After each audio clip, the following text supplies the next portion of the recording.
હરણિવેશરમણીય દર્શનમ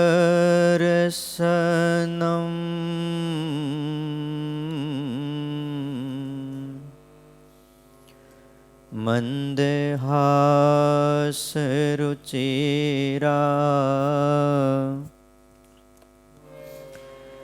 નનાંબુજમ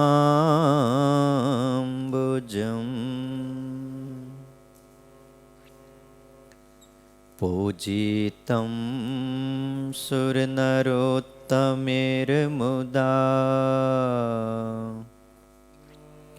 ધર્મનંદનમહં વિચિંતયે.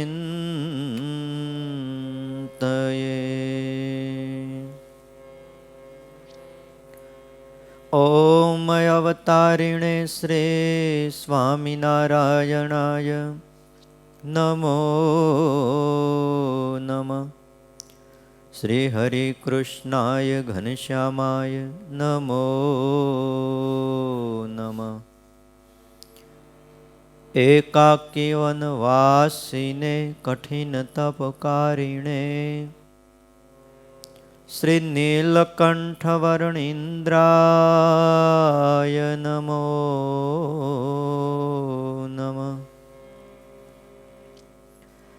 પરાત્પરાય પુણ્યશ્રવણ કીર્તનાય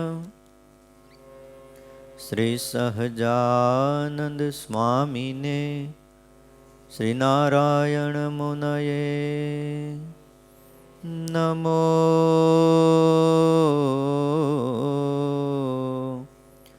નમઃ.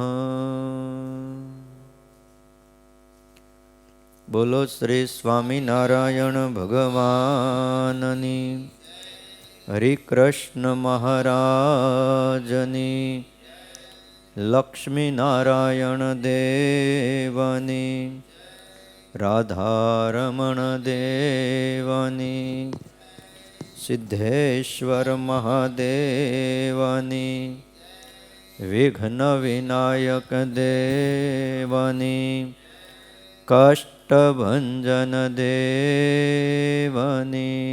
જય.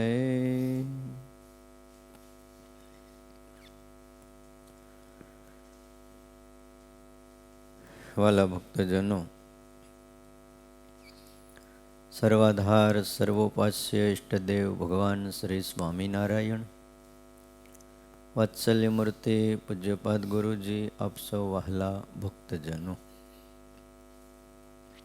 આજે તારીખ 12/1/2021 મંગળવાર છે.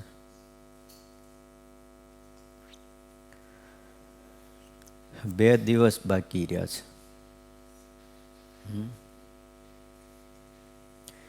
ધનુર્માસ તો જોતામાં હમણાં પૂરો થઈ જાય,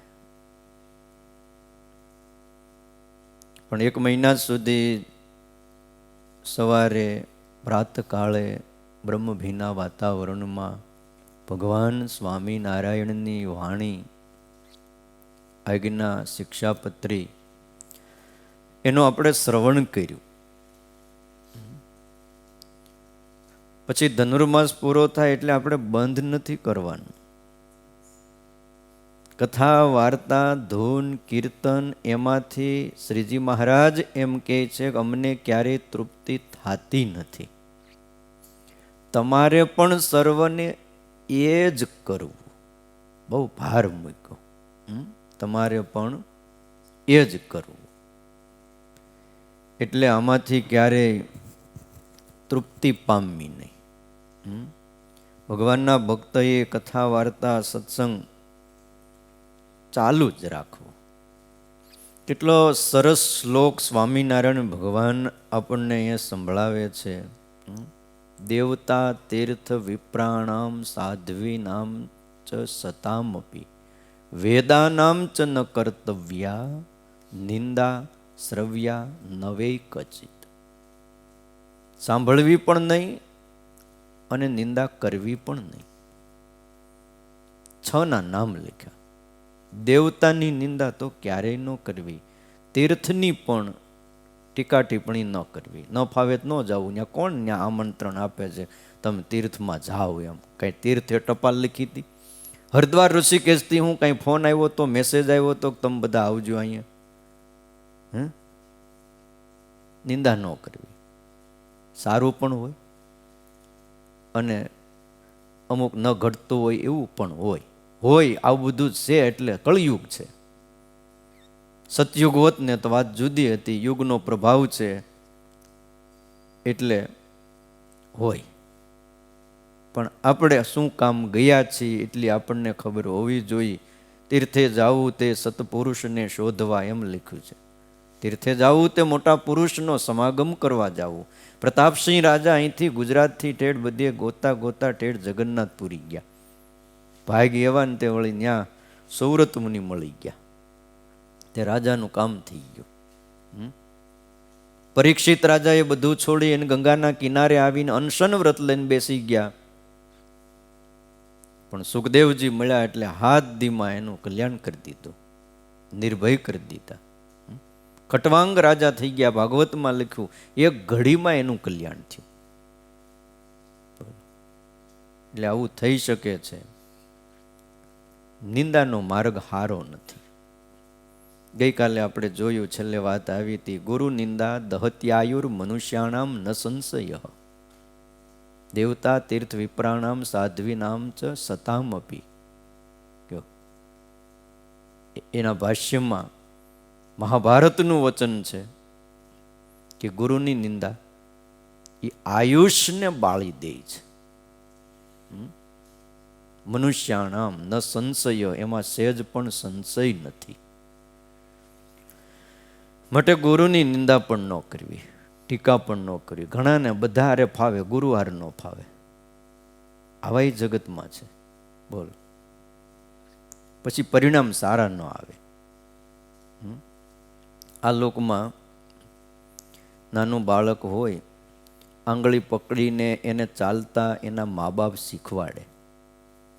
ચાલતા શીખી જાય પછી એમ કે હવે મારે જરૂર નથી. એ બરાબર છે, વાત તારી બરાબર છે. પણ જેથી ચાલતા નહોતો આવડતું, ગોઠણિયા ભર હાલતા હતા એ શીખવાડ્યું. પછી પગભર હાલતા પણ શીખવાડ્યું. તો એ ગમે એટલા મોટા થાય એટલું ખ્યાલ રહેવો જોઈએ કે આપણે કોકની આંગળી પકડીને ચાલતા શીખ્યા છીએ. એમાં આ આધ્યાત્મિક માર્ગ છે. કોઈ એમ કે હું મારી મેળે બધું શીખી ગયો ને ફાવી ગયું, એ વસ્તુ થાય નહીં. આવડી ગયા પછી બધું ભૂલાઈ જતું હોય છે. અને પછી જે ગુરુની નિંદા કરે, એમનો અપરાધ કરે, એની આયુષ નાશ પામી જાય છે. લાંબુ નથી જીવતા એવા. અને આમી આવા માણસો લાંબુ ન જીવે ને એ હિતાવહ છે સમાજ માટે. તે માટે ગુરુની નિંદા ક્યારેય પણ ન કરવી. વળે પતિવ્રતા સ્ત્રીની નિંદા ન કરવી. એમનો બહુ મોટો મહિમા છે, પતિવ્રતા નારીનો. મહાસતી રેણુકા દેવી થઈ ગયા. એક સમય હતો, એક યુગ હતો કે પતિવ્રતા નારીઓ ઠેર ઠેર હતી. આજે ક્યાંક જોવા મળે છે. શિક્ષાપત્રીમાં આગળ કથા આવશે. પોતાનો પતિ રોગી હોય, દરિદ્ર હોય, ત્યાં રૂગ્ણ લખ્યું, કંગાલ હોય, અર્થાત કુરૂપ હોય, કોઢ નીકળ્યો હોય, તોય પતિવ્રતા નારીનું મન બીજા ગમે એવો રૂપવાન સુંદર હોય, તાલેવાન હોય, એને દેખીને પણ ચલાયમાન ન થાય, ત્યારે ખરી પતિવ્રતા નારી કહેવાય છે. એનું મન ચલાયમાન ન થાય. મહાસતી રેણુકા દેવી થઈ ગયા. પરશુરામનું નામ તો તમે બધાએ સાંભળ્યું હશે. એમના પિતાનું નામ હતું જમદગ્નિ ઋષિ અને માતાનું નામ છે રેણુકા દેવી. જમદગ્નિ ઋષિ અને રેણુકા દેવીની કુખે સ્વયં પરમાત્માએ અવતાર લીધો, પરશુરામ રૂપે. આવેશા અવતાર કહેવાય છે. મહાસતી પતિવ્રતા નારી પહેલા મોટા ભાગે આવી સ્ત્રીઓ હતી આ સમાજમાં. એમાંના એક રેણુકા દેવી એટલે મહાસતી કહેવાતા. કહેવાય છે કે સ્નાન કરવા નદીએ જાતા ને આશ્રમ માટે પાણી ભરીને લાવવાનું હોય ને તો કોઈ બેડું, કોઈ વાસણ, કોઈ પાત્ર એ ન લઈ જતા. એનામાં એવી શક્તિ હતી કે ધાતુનો ઘડો, માટીનો ઘડો કંઈ જરૂર ન પડે. સ્નાન કરીને આવે એટલે સાડીના છેડામાં બોલો એ ફાટ ભરીને પાણી બાંધીને લાવે. મને ને તમને તો આ વાત તો સમજાય જ નહીં, કારણ કે ગૌણામાં પાણી કેમ ભરવું? પણ એ શક્તિ છે. આમ જો કુદરત છે, આકાશમાં કેટલું પાણી છે, ત્યાં કંઈ હું આપણે રાખ્યું છે? અહીંયા આપણે કેટલું બાંધકામ કરીને એમાંય જ્યાં બાથરૂમ ને બધું બનાવી ત્યાં કેટલું વોટરપ્રૂફ કરીએ તોય ક્યાંકથી પાણી ગળે. ફરીને તોડો એટલે શું થયું? પાણી લીકેજ રહી ગયું છે ક્યાંક. કેટલું વોટરપ્રૂફ કર્યું હોય, કેટલી સિમેન્ટ નાખી હોય, કોન્ક્રીટનું બાંધકામ હોય બધું, તોય પાણી ન રહે. અને આકાશમાં અધ્ધર પાણી રહે છે. એક ભગવાનની શક્તિ છે. એમ પતિવ્રતા નારીનો એ પ્રભાવ હતો. પાણીની ફાટ બાંધીને આવે. આ પતિવ્રતાની તાકાત કઈ હશે? અને આજના માણસો વિદેશ તરફ દોટ દે છે. તમે અમેરિકા, ઇંગ્લેન્ડ, આફ્રિકા, ઓસ્ટ્રેલિયા ક્યાંય પણ તમે જઈ આવો, ત્યાં એક આવી પતિવ્રતા નારી મળે તો કયો? ક્યાંથી મળે? કારણ કે ત્યાં છે જ નહીં. આ દેશની અંદર બધું જ છે વાલા ભક્તો. અહીંની સંસ્કૃતિ છે કે એની તોલે બીજી સંસ્કૃતિ આવે નહીં. પણ આજનો જુવાન જ્ઞાની સંસ્કૃતિ આરે અહીંની સંસ્કૃતિને હરખાવે એટલે ભાઈ મેળ નહીં પડે કોઈ દી. આ ઉત્તર દક્ષિણનું કામ છે. શેરડીને રોટલી બે હારે ન ખવાય, આ મેળ જ ન પડે. તમને એમ થાય કે ના મેળ પાડી દેવો છે, પણ મેળ ન પડે.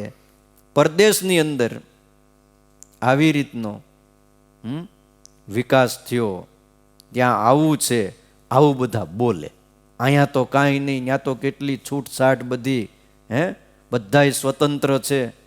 એલા ભાઈ, સ્વતંત્ર થાય તો આવા રેણુકા દેવી જેવા પતિવ્રતા નારીઓ ત્યાં ન થાય, ત્યાં ભગવાન રામકૃષ્ણ જેવા અવતારો ન થાય, ત્યાં વિવેકાનંદ સ્વામી જેવા કે સદગુરુ મુક્તાનંદ સ્વામી, ગોપાળાનંદ સ્વામી, ગુણાતીતાનંદ સ્વામી જેવા સાધુ ન થાય, ત્યાં દાદા ખાચર, પર્વતભાઈ, ઝીણાભાઈ જેવા ભક્ત ન થાય, ત્યાં ધ્રુવ અને પ્રહલાદ ન જન્મે. ક્યાંય સાંભળ્યું જન્મમાં? નકર તો આપણે જાત નહીં. જાત્રાનું ધામ થઈ જાત ભાઈ. વિદેશ જાય તો એમ કે પ્રવાસ કરવા જઈશ, અને અહીંયા કોઈ હરિદ્વાર, ઋષિકેશ જાય ને તો કે યાત્રા કરવા જઈશ. ફેર કેટલો પડે? એટલે ભલા ભક્તજનો, આને જુદું રાખવું જોઈએ. વિદેશની અંદર આવા ન થાય. સાડીમાં પાણી લઈને આવે. તમે જુઓ પતિવ્રતાનો પ્રભાવ કેવો છે. અંદર રહેલી એક આંતરિક શક્તિઓ, એનું જ્યારે ઉર્ધ્વગમન થાય છે, જ્યારે એ શક્તિઓ બહાર આવે છે, ત્યારે એને કોઈ આંબી નથી શકતા. અને આ બહુ મોટું એક વિજ્ઞાન છે. યોગ અને સાધનાઓ કરે માણસ, એની અંદર ષટચક્ર ભેદવાની વાતો આવે છે. પણ સૌથી ઉપર છે સહસ્ત્ર દળનું ચક્ર. સહસ્ત્ર દળનું કમળ આવે માથા ઉપર, અને એમ કહેવાય છે કે ત્યાં પરબ્રહ્મનો વાસ છે.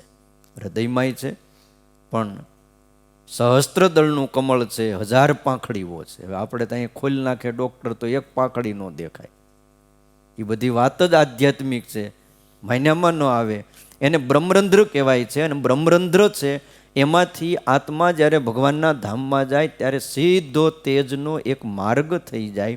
અને આ બ્રહ્મરંધ્રનું કેન્દ્ર જ્યાં છે માથા ઉપર, ત્યાં ઉપર ચોટલી રાખવામાં આવે છે. એટલે બ્રહ્મરંધ્રનું રક્ષણ થાય. આ શિખા એટલે રાખવાની છે. ખ્યાલ આવ્યો? આ હેલ્મેટ શું કામ રાખે? કાયદો શું કામ બહાર પડ્યો? હવે સરકાર હેલ્મેટનો કાયદો બહાર પાડે, નો પહેરી 500-1000 રૂપિયા દંડ ગમે ત્યાં કોઈ ભટકાઈ ગયા હોય ભરવો પડે. તે શાસ્ત્રો અને ઋષિઓને આપણી હારે શું વેર હતું? એણે આપણા હિત માટે કીધું કે તમે શિખા રાખો.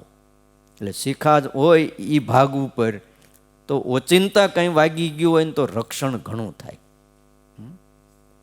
બહુ નાજુક એક કેન્દ્ર સ્થાન હોય છે કે સહેજ ત્યાં વાગે ને તો ઈજા મોટી થાય. તમે જો હાથ પગ વાહો બીજે ત્રીજે વાગે બહુ વાંધો નહીં, પણ માથામાં કંઈક વાગી ગયું એટલે હેમરેજ થતા વાર ન લાગે. વાળ કરતાં પણ ઝીણી નસો માથાની અંદર હોય છે, એટલે ચોટલી રાખવામાં આવે છે.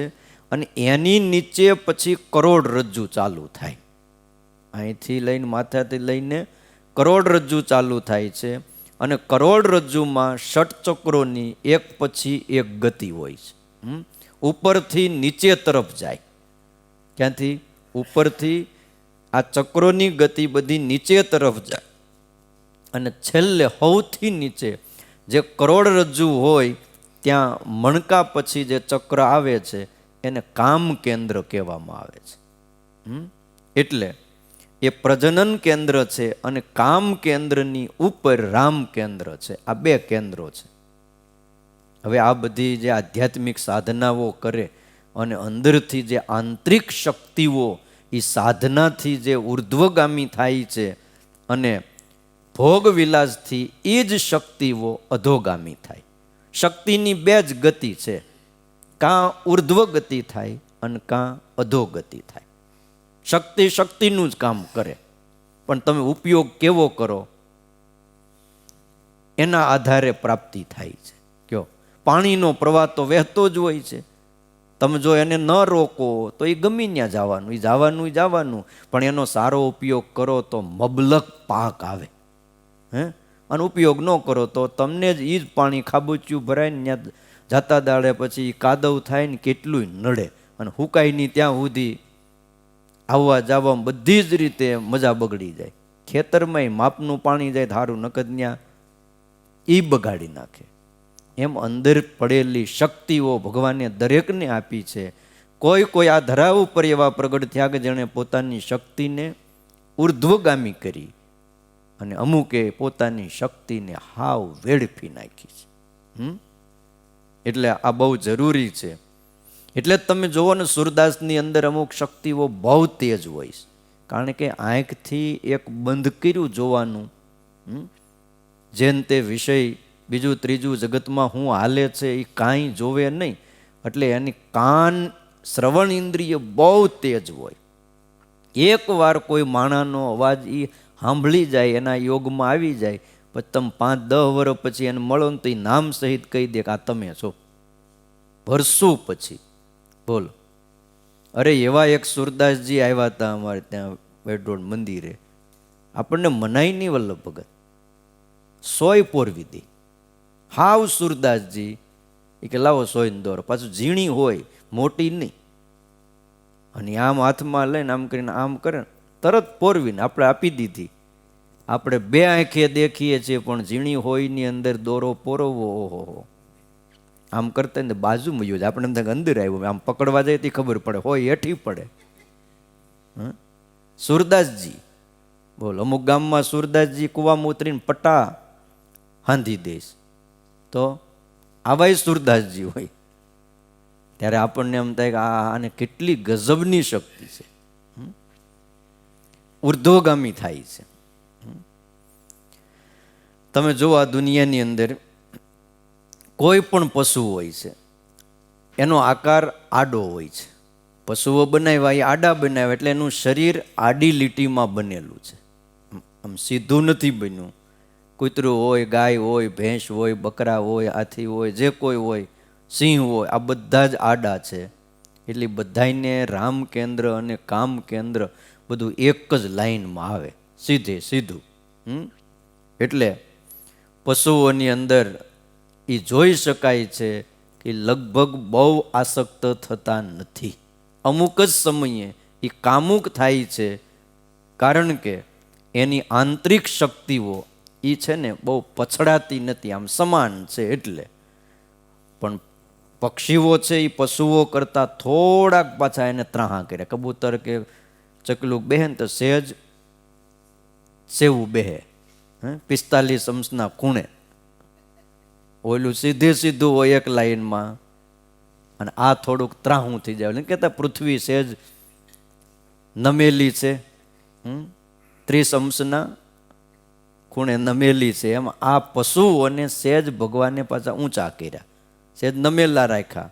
એટલે પક્ષીઓને પશુઓ કરતાં પક્ષીઓની કામુકતા વધારે હોય છે, અને એના કરતાં મનુષ્યને હાવ સીધા બનાવ્યા. એટલે પશુઓ કરતાં પક્ષીઓ વધારે અનિયંત્રિત છે, અને પક્ષીઓ કરતાં માણસને સીધો બનાવ્યો એ એના કરતાં વધારે અનિયંત્રિત છે. આ જેટલા કોઈ કાયદા, જેટલા નિયમ બનાવવા પડે, કોના માટે બનાવ્યા? ક્યાંય સાંભળ્યું કે ઓલા ફલાણા ગામના ગધેડા માટે નિયમ બનાવ્યા, કે ત્યાં ગધેડાઓ હવે હરખા નથી રહેતા એટલા માટે કાયદો નવો આવ્યો, હેલ્મેટનો, માસ્ક બાંધવાનો? કોના માટે કાયદા? મનુષ્ય માટે કાયદાઓ છે, કારણ કે એ હાવ અનિયંત્રિત છે. મનુષ્ય સતત સાધના કરે, સતત સારો યોગ રાખે, કથા, વાર્તા, સત્સંગ, ભજન, ધ્યાન આ બધું કર્યા જ કરે તો જ એનું નિયંત્રણ રહે. જો આમાં સહેજ પણ પાછો પડ્યો એટલે નિયંત્રણ ન રહે. આ નિયમ છે. ખ્યાલ આવ્યો? હરિભગત થયા હોય, સાધુ થયા હોય તોય.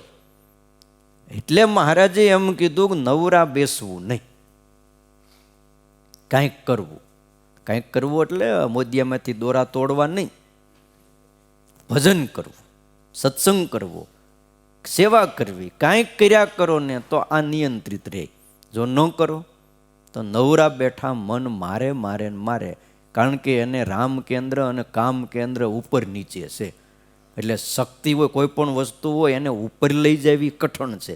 એને સહેજ ઢીલી મૂકો એટલે હેઠું તો પછડાય તરત જ. એટલે આંતરિક શક્તિ સીધી રામ કેન્દ્ર આરે અથડાય, અને અથડાય એટલે માણસ પછી કાબુમાં ન રહે. ઘણીવાર આ સમાજમાં જોવા મળે, અઘટિત ઘટનાઓ ઘટતી હોય છે, ત્યાં એના હાથની વાત નથી હોતી, કાબુમાં ન રહે. અને પછી એવા એવા પ્રસંગો અને એવી એવી ઘટનાઓ ઘટે કે માણસ એમ કે આવું હોય સમાજમાં? હે, બાપ અને દીકરીના સંબંધો કેવા હોય, ભાઈ અને બહેનના સંબંધો કેવા હોય, છતાં પણ જ્યારે આ કામ કેન્દ્રમાં શક્તિ અથડાઈ છે ત્યારે એ સંબંધ પણ રહેતા નથી. એવા પણ પ્રસંગો આ દુનિયામાં બને છે. એટલે આ બહુ જરૂરી છે. ધનુર્માસ પૂરો થાય એટલે આપણે એમ ન માનવું કે આવું બધું પૂરું થઈ ગયું. એ શક્તિને ઉર્ધ્વગામી થઈ હોય એને સહેજ પણ ઢીલી ન મુકાય. આ બધી કિંમતી કહેવાય છે. હીરા છે, માણેક છે, મોતી છે, એને છૂટા ન મુકાય કે મૂકીને વી આવો. સાંજે તમને પડીકું આપ્યું હોય, 1 કરોડ 2 કરોડનું પડીકું હોય, પછી આમ મૂકીને વી આવો કે પછી હરખું તિજોરી મૂકો? વ્યવસ્થિત મૂકવું પડે. પછી ભાર હોય, અંગૂર હોય, બીજું ત્રીજું હોય, એ બધું એમનું મૂકીને વી આવો તો હાલે, પણ આને ન મુકાય. અને પાછું રોજ તપાસતું રહેવું પડે. હા, કેટલા હતા, કઈ પ્રકારના હતા, નકર એમાંય બદલો લાગી જાય. જો નજર ન રહે તો હીરામાં પણ બદલો આવી જાય છે. એટલે વાલા ભક્તજનો, શાસ્ત્રની અંદર આ શક્તિની વાત મારે એ કરવાની છે કે રેણુકા દેવીએ પોતાની આધ્યાત્મિક શક્તિને એટલી ઉર્ધ્વગામી કરી, એટલી ઉર્ધ્વગામી કરી, અને પતિવ્રતાનો એ પ્રભાવ કે એ સાડલાના છેડામાં બોલો પાણીને બાંધીને લાવે. નકે એમ કહેવાય કે વાયુ અને જળ આ ભાઈ કોઈથી બંધાય નહીં, પણ પાણીને બાંધીને લાવે. એટલે વાત એ કરવાની છે, આવા પતિવ્રતા નારી 5 તત્વ કહેવાય છે, પૃથ્વી, જળ, તેજ, વાયુ અને આકાશ. આ 5 તત્વ ઉપર જેનું વર્ચસ્વ હતું, 5 તત્વ એની ઉપર એનું નિયંત્રણ છે. આવી પતિવ્રતા નારી હવે સંકલ્પ માત્રથી બોલો અગ્નિને ઓલવી નાખે.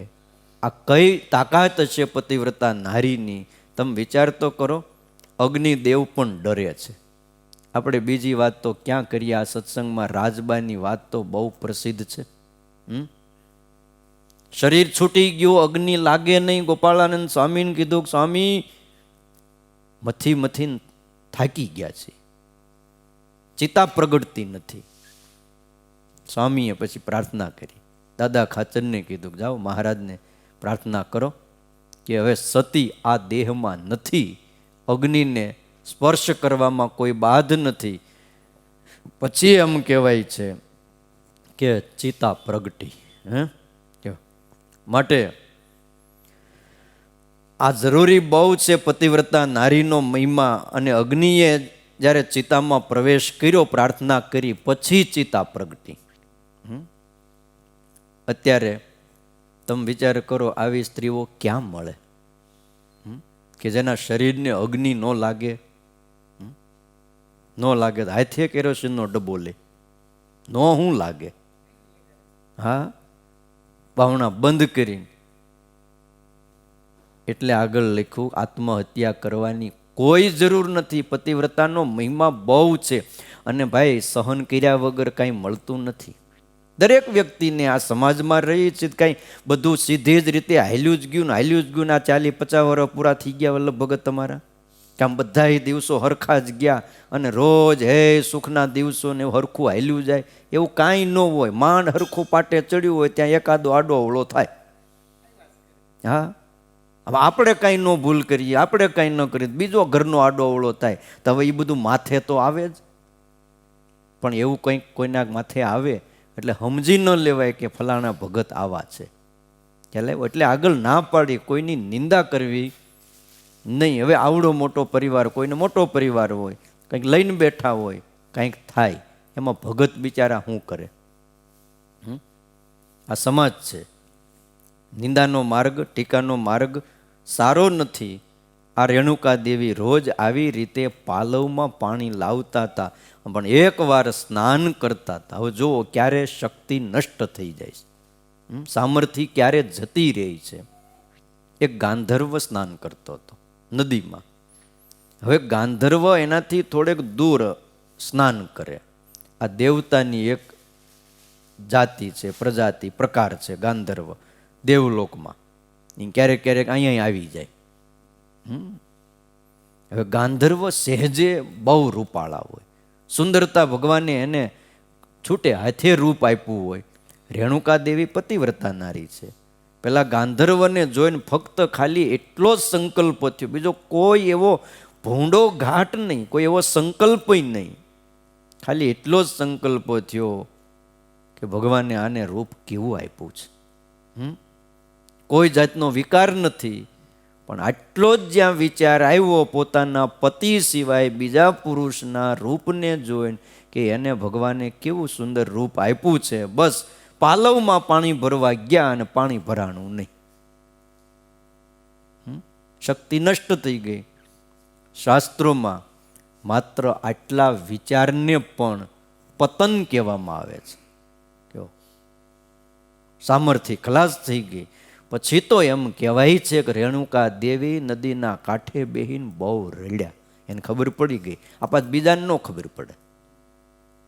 આ જેની આધ્યાત્મિક શક્તિ નષ્ટ થાય એને ખબર પડે કે પહેલાં હું ક્યાં હતો ને હવે ક્યાં છું. મહારાજ વચનામૃતમાં બતાવ્યું ને કે પહેલાં તો હે સત્સંગમાં કથા વાર્તા ધૂન કીર્તન રોજ કરતો, પૂજા કરતો. અમુક અમુકને પૂજા છૂટી જાય ને પછી એમ થાય કે ઓહો ક્યાં પહોંચી ગયા. વિચાર આવે જ એને. ઓલું કે ને મોરે હારું હારું ખાધું હોય ને પછી પીપરની ટેટી બાફીને ખાવી પડે, કે પછી ભાજી ખાવી પડે. આ પાવભાજી નહીં, ડોડીની ભાજી. ત્યારે એને પહેલાં જે ખાધું હોય એ સાંભળે કે હા હા હા કેવું હતું અને આજ કેવું થઈ ગયું. બોલો, ઘણાય કહે છે ને પછતાય. જો પૂજાપાઠ કરતા હોય ને મૂકી દઈને પછી 5-10 વર્ષે ભેગા થાય એટલે આપણે પૂછી કેમ છે, તો કાંઈ નથી. બોલો. હમણાં એક યુવાન આવ્યો હતો, કેમ બધું? ભગત થવા આવ્યો હતો. ત્યારે માવા મોઢા મેં કીધું આ બધું શું છે? તો કાંઈ નથી રહ્યું. કેમ? તો કે આ બધા એના અભાવ અવગુણ આવી આવીને બધું ટળી ગયું, કે ખોટા માર્ગે ચડી ગયો તો. કે તો પણ ખબર પડી હવે પાછો વળી જા. કાંઈ મળ્યું નહીં. ખોટો પક્ષ રાખી રાખીને જિંદગીમાં બધા સાધુઓનો ને હરિભક્તોનો અપરાધ ને દ્રોહ ને બહુ વાંકું બોલ્યો. આજ મને મારું સેટ નથી થતું, ધંધો નથી સેટ થતો, ક્યાંય ઘરમાં સેટ નથી થતું, ક્યાંય મને અંદર સુખ નથી આવતું, હવે મને મારી ભૂલ સમજાણી, મારે આ નહોતું કરવું. કીધું બહુ સારું છે કે આટલા વર્ષે પણ સમજાણું તો ખરું. એ યાદ આવે. એટલે પૂજાપાઠને જો એમનેમ રાખવા હોય, સત્સંગ રાખવો હોય ને તો કાયમ મા બાપ જોગ રાખજો. સ્વામિનારાયણ ભગવાન જે કહી ગયા, મહારાજ કે અમે જે વાત કરીએ છીએ ને એ કોઈ શાસ્ત્રમાંથી સાંભળીને નથી કહેતા, વાંચીને નથી કહેતા, અમારા અનુભવે કરીને આ વાતને અમે સિદ્ધ કરી છે એમ કહીને મહારાજ વાતું કરતા. મહારાજ કે તમે એકાંતમાં બેઠા હશો ત્યારે તમારું મન નિર્વિષય નહીં થતું હોય, એવું જ્યારે ભગવત વાર્તા સાંભળતા હશો ત્યારે મન નિર્વિષય થઈ જાય છે. ધ્યાન કરતાં પણ કથા વાર્તા સત્સંગને વધારે મહત્વ આપ્યું છે. કળયુગમાં એ જ કરાય. એનાથી માણસ આ ભાવ તરી જાય. એ હાજા નરવા રહ્યા ને તો ઘણું.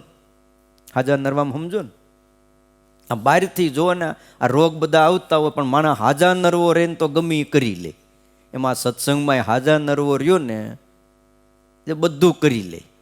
થોડું ઘણું બાકી રહી ગયું પછી ભગવાન કંઈક યોગ આપશે ને કરાવશે. પણ હવે સત્સંગમાં જ માંદા પડી ગયા તો શું થાય? કાંઈ ન થાય. તમે વિચાર તો કરો, આટલો જ ખાલી સંકલ્પ થયો મનમાં, એને થઈ ગયું કે મારો પતિવ્રતાનો ધર્મ એ નષ્ટ થઈ ગયો. એની જે શક્તિઓ હતી પછડાઈ ગઈ. ફક્ત ને ફક્ત વિચારથી આટલું પ્રતન થયું. તમે વિચાર તો કરો, પૃથ્વી જળ તેજ વાયુ અને આકાશ ઉપર જેને કાબુ હતો, પ્રકૃતિ ઉપર જેને કાબુ હતો, અને માત્ર ને માત્ર એક જ સેકન્ડમાં એક જ વિચારથી આ બધું પૂરું થઈ ગયું. શું વાર લાગી? હવે ઘેર કેમ જવું? મોટો પ્રશ્ન એ હતો કે પાણી ભર્યા વગર હવે જાવું કેમ આશ્રમમાં? આંખમાં આંસુ છે. આવ્યા જમદગ્નિ ઋષિ બેઠા હતા. એણે પૂછ્યું, કેમ દેવી, શું થયું? આંખમાં આંસુ એટલે સહજ પૂછ્યું. રેણુકા દેવી કંઈ બોલ્યા નહીં અને નીચું જોઈ ગયા, પણ ઋષિ સમજી ગયા કે કંઈક પતન થયું. તરત જ એ જમાનો સતયુગનો હતો ભાઈ. આ કાંઈ નહોતો દ્વાપર કે ત્રેતા કળિયુગ, સતયુગની વાત છે. તરત એના દીકરા પરશુરામને બોલાય. બેટા પરશુરામ. હા પિતાજી. પહેલા તો બીજા એના 3 દીકરા મોટા હતા, 2 કે 3. એને કીધું તારી માનું માથું કાપી નાખ. હવે કયો દીકરો માનું માથું કાપે? એટલે જમદગ્નિ ઋષિ સામું જોવે, આ બાજુ એને માં સામું જોવે. છોકરો વચ્ચે ઊભો, મોટો દીકરો હતો. ના પાડી, આ કામ મારાથી ન થાય. હા, તમે મને શાપ દ્યો તોય ભલે, કાઢી મૂકો તોય ભલે, પણ માનું માથું કેમ કાપવું? બીજાને કીધું, બીજાએ ના પાડે. ત્રીજાને કીધું, પરશુરામને. એટલે પરશુરામજી સમજી ગયા કે આમાં છે ને સારું નહીં થાય. હવે ક્રોધમાં આવી ગયા જમદગ્નિ. એક તો આ બગડ્યું છે ને પાછું વચ્ચે બીજું બગડશે. એટલે એને હાથમાં પરશુ લઈ ફરસુથી ઘા કર્યો, માનું માથું કાપી નાખ્યું. પિતાની આજ્ઞા હતી. જમદગ્નિ ઋષિ રાજી થયા, કારણ કે માનું માથું કોણ કાપે? જોકે માથું કાપ્યા પછી પરશુરામ દુઃખી થયા.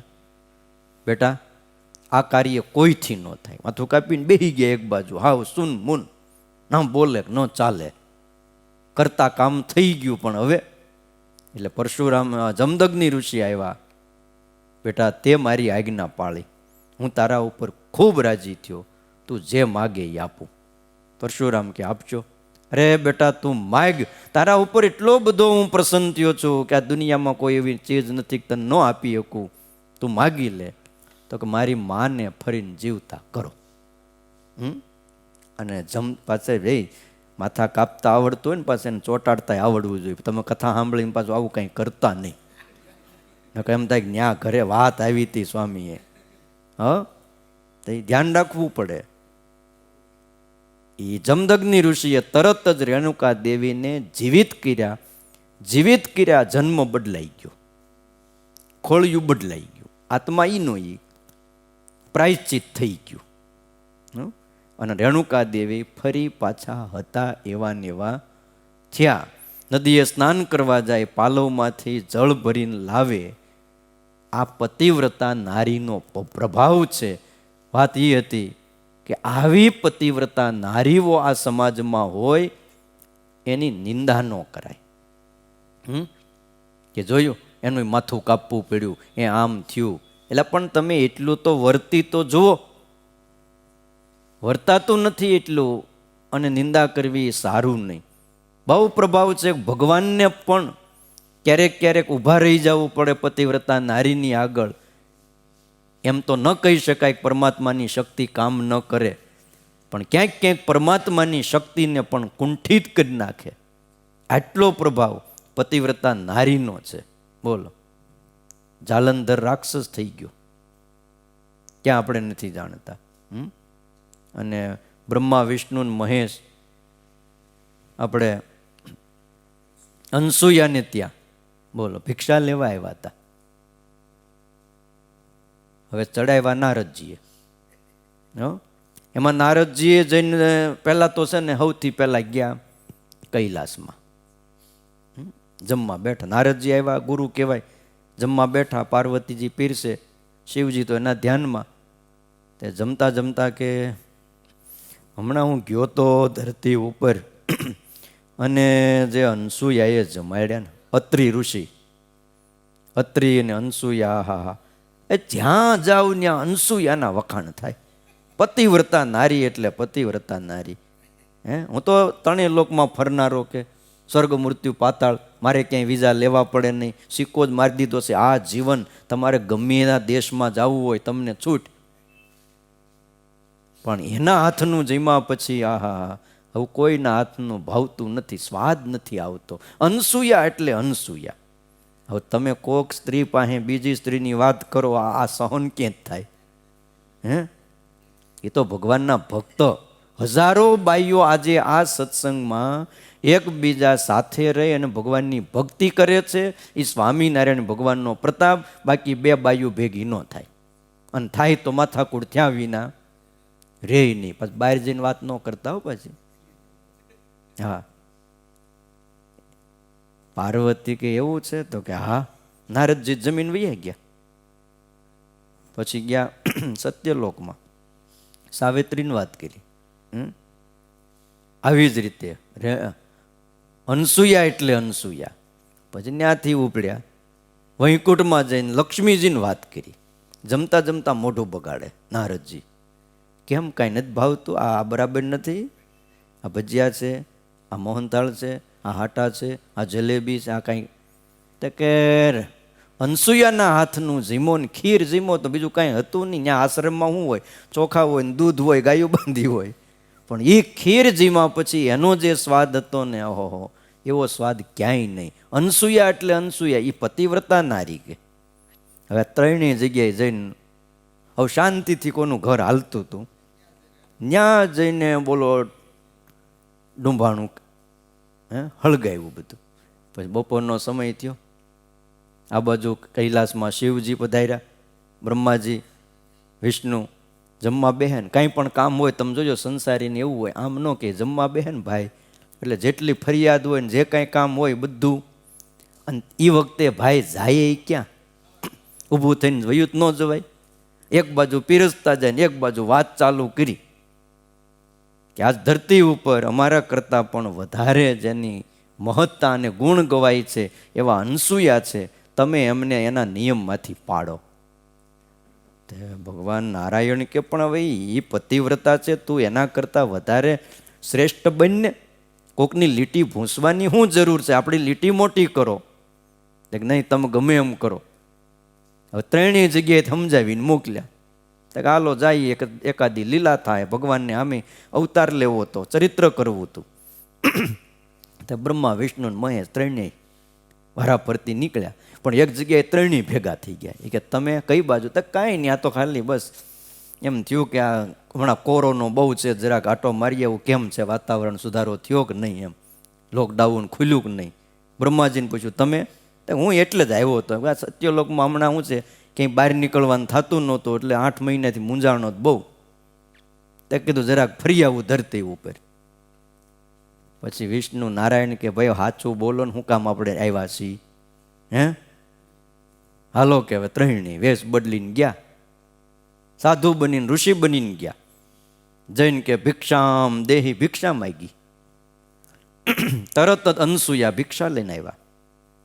સુપડામાં અનાજ લાવતા, લ્યો મહારાજ ભિક્ષા લઈ લ્યો. તો કે આવી નહીં, હે નગ્ન ભિક્ષા આપો. હવે ઋષિ સામે ઊભા, ગ્રહસ્થનો ધર્મ છે, ભિક્ષા ન આપે તો પાપ લાગે, અને આવી રીતે આપે પતિવ્રતા નારી, પતિવ્રતાપણું જાય. એટલે તરત જ વિચાર આવ્યો, આવું માગે નહીં, આ છે કોક જુદા. તરત જ આમ આંખો બંધ કરીને જોયું, પછી દેખાય આવા પાછા બધા, તોય વિચાર નથી આવતો કાંઈ ન જવાય. જો આપણે તમે જો, આપણને ખબર જ છે, ભગવાન હોય, ભગવાનના ભક્ત હોય, સાધુ હોય, એ આપણું બધું જ જાણતા હોય, તોય આપણે એની આગળ કપટ નથી રાખતા. ખ્યાલ આવ્યો કે ઓહો, આ તો બ્રહ્મા વિષ્ણુ મહેશ ત્રણેય આવ્યા છે, હંપીને આવ્યા છે. એટલે તરત જ અંદરથી ઓલું કમંડળમાં જળ ભરતા આવ્યા, જળ લઈને માથે છાંટ્યું. 6 મહિનાના છોકરા થઈ જાવ, તે નાના નાના છોકરા કરી દીધા 3. અને પછી ધવરાવ્યા. પછી એને ભિક્ષામાં શું હોય, એને કાંઈ રોટલો લાડવા કરીને તો દેવાય નહીં, લોટ દેવાય નહીં. 6 મહિનાનું છોકરું ધવરાવ્યા, ભિક્ષા મળી ગઈ. અને ત્યાં તો ઋષિ સ્નાન કરીને આવ્યા. એટલે આ 3 ટાબરિયા કોના છે? આ એક હોય તો સમજે, આ 2 હોય, આ 3 કોના લઈ આવી? તો આપણા જ દીકરા છે, મૂંઝાતા નહીં કાંઈ. માંડીને બધી વાત કરી, ભિક્ષા લેવા આવ્યા હતા ને આમ થયું. ઋષિ કે સારું કાંઈ નહીં. હવે એને 1 દી 2 દી 3 દી પછી જાય નહીં ઘરે, તે ઓલા વાટ તો જોવે કેમ આવ્યા નહીં. અને પછી તો ભાઈ તપાસ ચાલુ થઈ. એમાં નારદજી મળ્યા રસ્તામાં. કઈ બાજુ આજે ત્રણેય દેવી ભેગા થઈને તે કે અમારા એ આવ્યા નથી. તો હવે નહીં આવે. હા હા, નારદજીને પાછું ફાવે બહુ, આવું કર્યું એને જ બધું. અને પાછું કે હવે નહીં આવે. કેમ? એ નાના નાના છોકરા થઈ ગયા.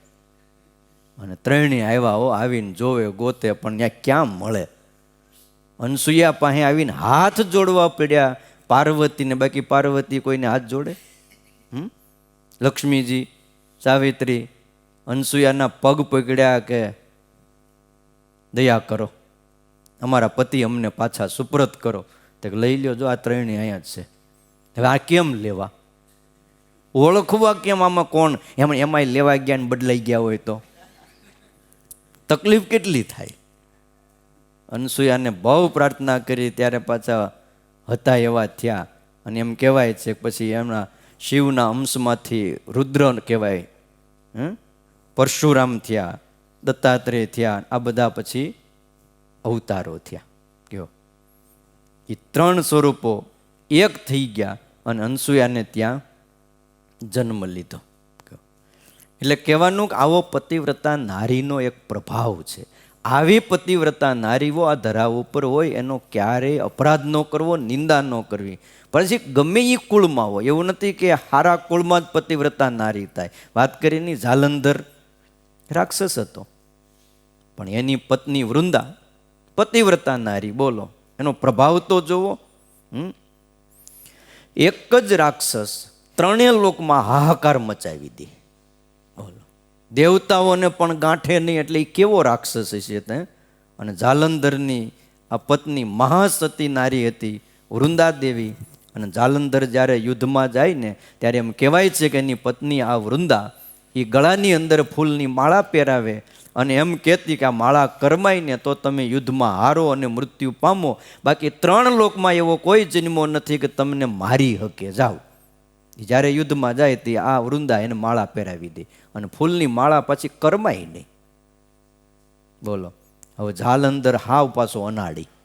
અને એને પાછી આવી મળે. ઘણા ઘણા હારા ભગત હોય પણ એને પાછી પતિવ્રતા નારી ન મળે. કરવું હું આનું કયો? ફૂલની માળા હોય, કરમાયની. પ્રકૃતિ ઉપર કાબુ કેટલો! જો ઓલો પૃથ્વી જળ તેજ વાયુ ઉપર એનો કાબુ, આકાશ ઉપર, અને આમનો કાબુ પ્રકૃતિ ઉપર. ફૂલ ન કરમાય, આ કાબુ કંઈ ઓછો ન કહેવાય. હવે બ્રહ્માદિક દેવતાઓ, શિવજી દેવતાઓ બધા લડવા આવે પણ જાલંધર બધાને ભગાડી મૂકે. આવો ભયંકર રાક્ષસ, હવે આને હરાવો કેમ? દેવતાઓ બિચારા ભાગ ભાગ કરે. ભગવાન વિષ્ણુને વિચાર આવ્યો કે આને કોઈ પણ રીતે મારવો તો પડે જ. એટલે જાલંધર જ્યારે યુદ્ધમાં ગયો ત્યારે એમ કહેવાય કે ભગવાન વિષ્ણુએ દેવતાઓને કીધું કે તમે લડો, હું હમણાં આવું છું. અને પછી ભગવાન વિષ્ણુ જાલંધરનું રૂપ લઈ વૃંદાની પાસે આવ્યા. અને ભાઈ સંકલ્પ સૃષ્ટિથી સર્જતા હોય, આખી સૃષ્ટિ એક સંકલ્પથી બનાવતા હોય, તેને જાલંધર બનવું ક્યાં અઘરું હતું? જાલંધરનું રૂપ લીધું, વૃંદા પાસે આવ્યા. અને વૃંદાએ એમ માન્યું કે મારા પતિ, પછી માળા બાળા એવી જ પહેરીને આવ્યા. હો, આ એમ ન લાગે કે આ મારો પતિ નથી. આદર કર્યો, બેસાડ્યા, જળ આપ્યું, પગ દાબ્યા. અને ભગવાન વિષ્ણુએ એના પતિવ્રતા ધર્મનો ભંગ કરાવ્યો. વૃંદા ઓળખી ગઈ તરત. પતિવ્રતાનો ધર્મ ભંગ થયો. એની સાથે જાલંધર યુદ્ધ કરતો હતો મેદાનમાં. ગળામાં રહેલી માળા હુકાઈ ગઈ. અને એ જ ક્ષણે દેવતાઓને ખબર હતી, ભગવાનને કીધું તો પાછા જરાક સાવધાન રહેજો. પ્રહાર કર્યો અને જાલંધરનું મૃત્યુ થયું. આ બાજુ ભગવાન વિષ્ણુએ પોતાનું કામ પૂરું થઈ ગયું, સમજી ગયા, ઊભા થઈ ગયા, ચાલવા ગયા. વૃંદાને ખબર પડી કે એની સાથે કપટ થઈ ગયું છે. એટલે એણે પૂછ્યું કે તમે છો કોણ? ભગવાન વિષ્ણુ પ્રગટ થઈ ગયા. પછી તો કાંઈ છૂપું રાખાય એમ હતું નહીં. ત્યારે વૃંદાએ કીધું, અરે કપટી તું ભગવાન થઈને આવું કર્યું, મારા ધર્મનો ભંગ કર્યો. તમે તો પથ્થરની મૂર્તિ બનીને પૂજવા યોગ્ય છો, માટે જાઓ પથ્થર થઈ જાઓ. જુઓ, એક પતિવ્રતા નારી, તમે એટલું વિચારો, ભગવાનને પણ શાપ આપી શકે છે. તો હું તમે કોણ? માટે પતિવ્રતા નારીનો અપરાધ ન કરવો, એમ શિક્ષાપત્રી કહે છે. સાધ્વીની નિંદા કરવી, ભગવાનને પથ્થર બનાવી દે, મને તમને હું ન બનાવી દે? ભગવાન વિષ્ણુએ વૃંદાને કીધું, તું હાવ છે ને જડ બુદ્ધિ વાળી છું. કોને મદદ કરવી ને કોને મદદ ન કરવી એની તને ખબર હોવી જોઈએ. મહા અધર્મી તારો પતિ, અને તારા પતિવ્રતાના જોરે તું એને મદદ કર્યા કરે, અધર્મને પોષે. માટે તું જડ બુદ્ધિ છો, ઝાડવા જેવી છો, માટે જા ઝાડ થઈ જા. એટલે શું થયું? તુલસી થયા. બોલો. અને એમ કહેવાય છે ભગવાન શાલિગ્રામ થયા, વૃંદા એટલે તુલસી થઈ. અને તુલસી વિવાહ હજુ આજે પણ ઉજવાય છે. મૂળ વાત એટલી છે, પતિવ્રતા નારીનો પ્રભાવ બહુ જબર છે. અને જો એની શક્તિ હેઠી ઉતરે, પછડાય, તો ઉર્જા એની નષ્ટ થાય છે. એની હારે જાલંધર પણ નષ્ટ થયો. એટલે શાસ્ત્રમાં લખ્યું છે, વાલા ભક્તજનો, કે નિંદા કરવી નહીં. વેદ નિંદા બ્રહ્મ હત્યા સમમ જ્ઞેયમ. અને છેલ્લે કીધું વેદની નિંદા કરવી એ તો એના કરતાં પણ મોટું પાપ છે. કારણ કે વેદ એ ભગવાનનું સ્વરૂપ છે, ભગવાનની વાણી છે, આ પૌરુષય છે. એટલે એમની નિંદા એ બ્રહ્મ હત્યા સમાન છે. સ્વામી એમ કહે છે કે જેમ મહાપુરુષોની નિંદા ન કરવી, એ જ રીતે કોઈ સામાન્ય જનની પણ નિંદા અમારા આશ્રિતોએ ન કરવી. કારણ કે આપણે જેની નિંદા કરીએ છીએ એના પાપ ધોવાય છે. તે આપણે શું કામ આગ ધોવાનું કામ કરવું? એ ઘણા કરે છે, અહીં ઘણી લોટરીઓ છે, એ ધોવે છે બધાને કપડાં. આપણને ક્યાં હોય પૂછે? આપણી અંદર પ્રવેશે. માટે નિંદા કરવાથી આપણને પાપ સિવાય કશું મળતું નથી. હવે એ આપણે નિંદા કરીએ એના પાપ ધોવાય, ધોવાય એટલે એ ક્યાંક બહાર નીકળે. બહાર નીકળીને પાછા જાય ક્યાં? એ પાછા નાશ તો પામતા નથી. આ કોરોના જેવા જ છે. નાશ ન પામે, ઘડીક વાર બિચારા સાનું મના બેહી જાય. એટલે એ પાપ જે નિંદા કરે એની અંદર આવે છે. માટે ભગવાનના ભક્તે આ ન કરવો. એક જણો છે ને, આમાં કેવું થાય, ખોટનો ધંધો છે.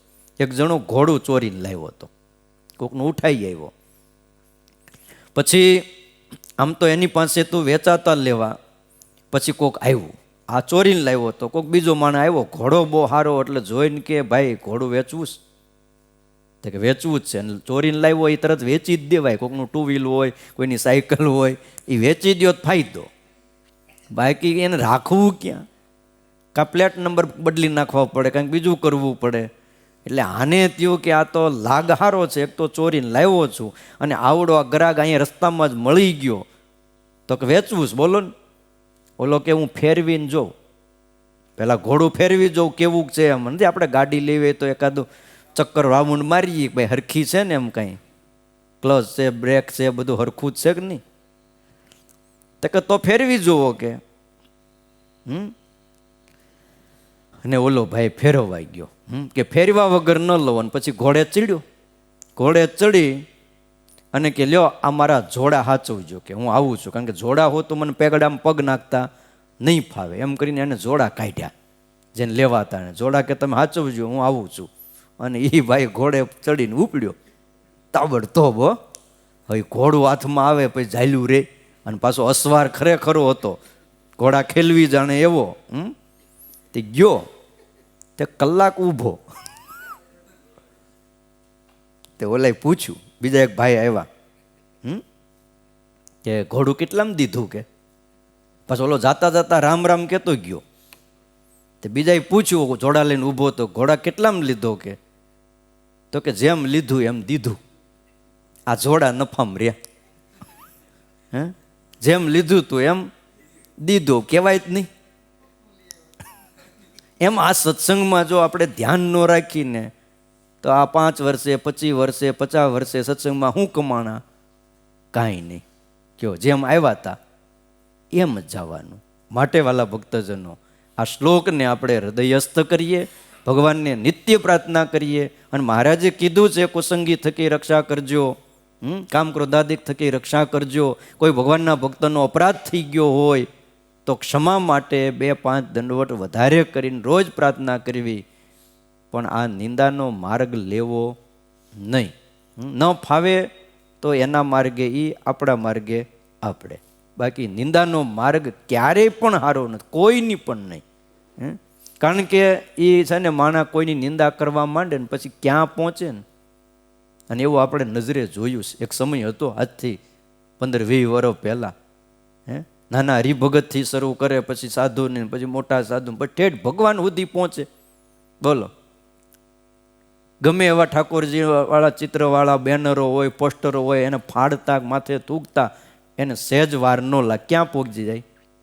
ભગવાનની મૂર્તિ સુધી પહોંચી જાય. એમ લખો કે મંદિરની અંદર ભગવાનની આગળ લાંબા પગ ન કરાય, પણ ત્યાં લાંબા પગ કરીને બેસી જાય, સૂઈ જાય.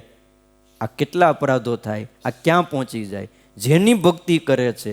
આવું તો અમે રામપુરા મંદિરે નજરે જોયું. બોલો, ઠાકોરજી આગળ હોઈ જાય, ન્યા માથા ઓળે, ન્યા બધી ધમાલો, અને આપણને એમ થાય કે ઓહો, આ ક્યાં પહોંચ્યા? એમ જેની પાસે જવું છે, જેમની પાસે કલ્યાણ લેવું છે, એમની આગળ આમ લાંબા પગ, પાછું ગમે એમ બોલે.